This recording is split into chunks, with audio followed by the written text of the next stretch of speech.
ఆంధ్రప్రదేశ్ రాష్ట్రంలో భారత రాజ్యాంగాన్ని పాటించట్లేదు.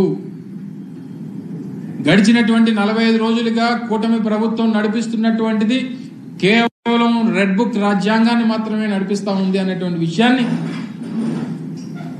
ఈ సందర్భంగా మీ ద్వారా ప్రజలకు తెలియజేస్తా ఉన్నాం. దానికి అనేక ఉదాహరణలు, నేను చెప్పినట్టుగా అనేక ఉదాహరణలు మనం చూడొచ్చు.